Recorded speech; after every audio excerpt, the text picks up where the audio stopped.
Soal selanjutnya adalah ketika kita makan telur dalam cukup banyak, katanya kita nanti bisulan gitu. Nah, simpulannya apa dari teks itu? Apakah A, ketika makan telur dalam jumlah cukup banyak kita akan memiliki bisul? Ya, apakah itu yang dibahas? Itu topiknya, tapi bukan akan memiliki bisul ya, itu justru dibantah. Terus konsumsi telur dapat menimbulkan gatal-gatal dan bisul di kulit, juga bukan. Kebersihan tubuh yang tidak terjaga merupakan satu-satunya alasan bisul timbul, tentu bukan. Anggapan kebanyakan konsumsi telur akan menyebabkan bisulan adalah mitos. Nah, ini jawabannya. Karena di sini dijelaskan bahwa hal tersebut, topiknya itu adalah mitos gitu. Jadi itu jawabannya. Nah, ini juga jelas bukan ya. Yang E. Jadi jawabannya adalah D. Oke, soal berikutnya ini ada soal nomor 8 ya. Soal nomor 8 ini ada teks 4, di mana teks 4 juga digunakan untuk menjawab soal nomor 9. Oke, untuk soal nomor 8 yang ditanyakan adalah ide pokok dari teks tersebut adalah A. Dampak positif dan negatif perkembangan teknologi terhadap komunikasi sosial. B. Perkembangan teknologi di Indonesia. C. Manfaat situs dan media komunikasi sosial. D. Pengaruh handphone terhadap interaksi sosial, atau pentingnya ekspresi dalam berkomunikasi. Oke, untuk dapat menjawab ide pokok, silakan dibaca terlebih dahulu untuk teksnya.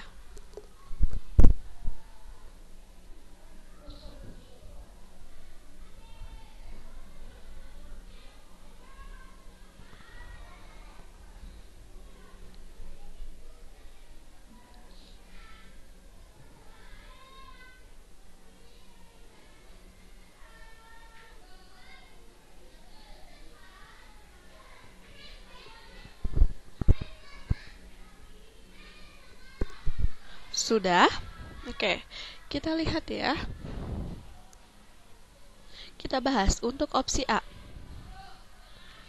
Dampak positif dan negatif perkembangan teknologi terhadap komunikasi sosial.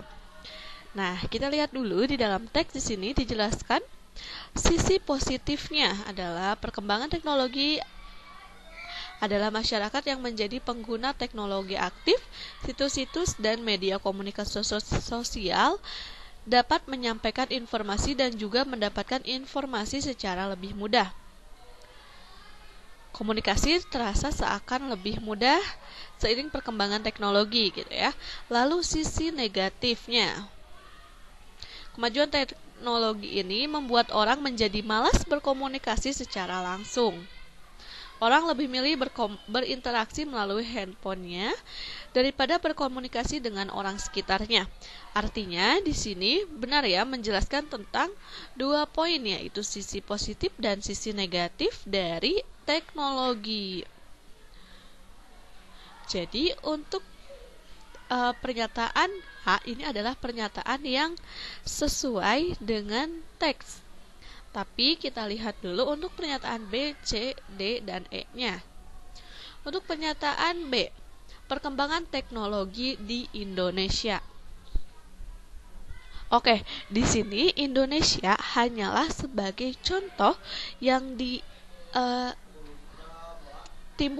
dimunculkan oleh penulis begitu ya. Data yang dimunculkan oleh penulis yaitu dicontohkannya Indonesia, tapi tidak semua ide pokok ini, tidak semua teks ini intinya tentang negara Indonesia gitu.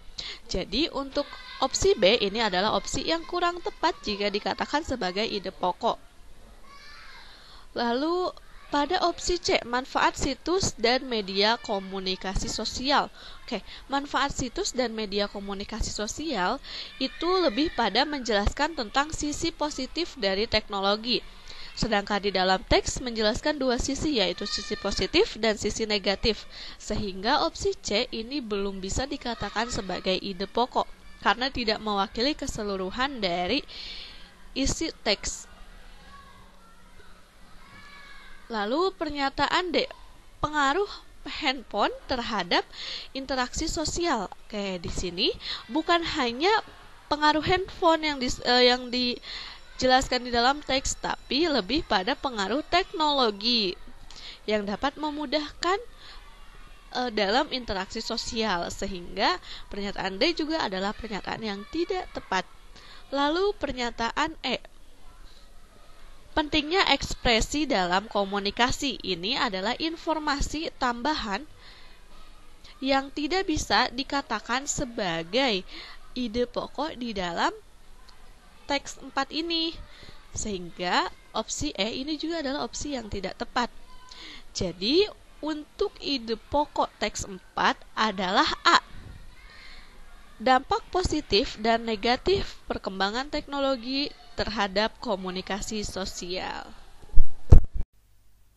Berdasarkan teks tersebut, berapa persen penurunan sektor pariwisata sejak Februari 2020? Kita lihat sejak Februari 2020 itu ada di paragraf kedua. Sejak Februari, kunjungan Wisman sudah menunjukkan penurunan mencapai 30%. Hal ini terjadi lantaran di beberapa negara sudah menerapkan lockdown. Berarti di sini penurunannya itu sekitar 30%. Jawabannya itu yang A. Jangan terkecoh ya teman-teman, di sini ada persentase yang lain nih, ada penurunan pembanding itu capaian pada April 2020. Nah, teman-teman harus tetap teliti ya mengerjakannya.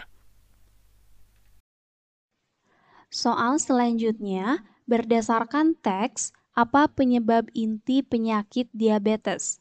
Nah, di dalam teks disebutkan penyakit diabetes ini disebabkan karena adanya gangguan dalam tubuh sehingga tubuh tidak mampu menggunakan glukosa darah ke dalam sel.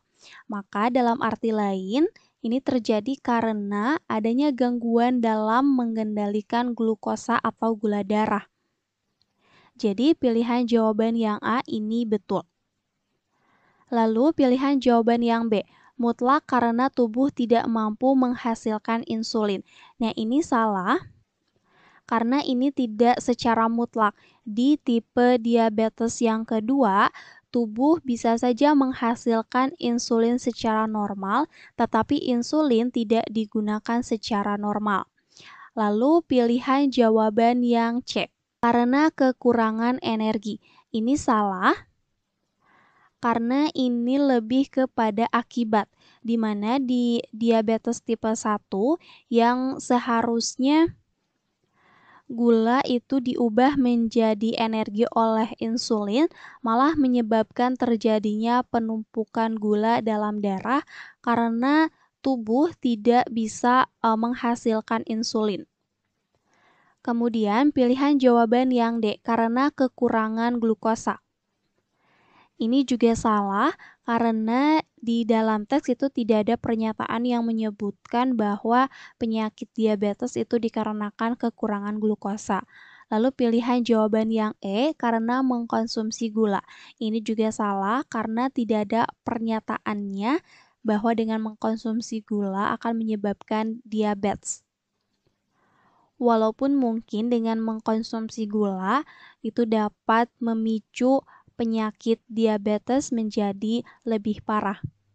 Maksudnya mengkonsumsi gula yang secara berlebihan.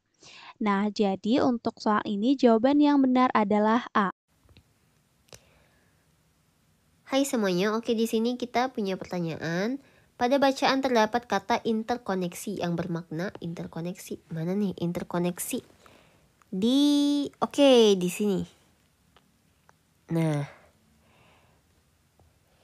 interkoneksi, interoperabilitas, dan integrasi. Kata interkoneksi. Nah, ini interkoneksi. Ada dua nih maknanya, inter juga koneksi. Oke. Nah, inter antara, koneksi atau hubungan. Hubungan antara apa? Antara pihak-pihak yang terkait atau antar hal-hal yang terkait nih. Sehingga yang paling sesuai multitasking, kita lihat opsi A, salah ya, karena multitasking ini maknanya mengerjakan 2 atau lebih. Nah, lebih kegiatan sekaligus. Kalau umpan balik ini juga bukan, karena dia lebih ke feedback atau masukan. Jadi kalau misalnya ada sesuatu dikasih feedback, dikasih umpan balik, itu berisi masukan gitu.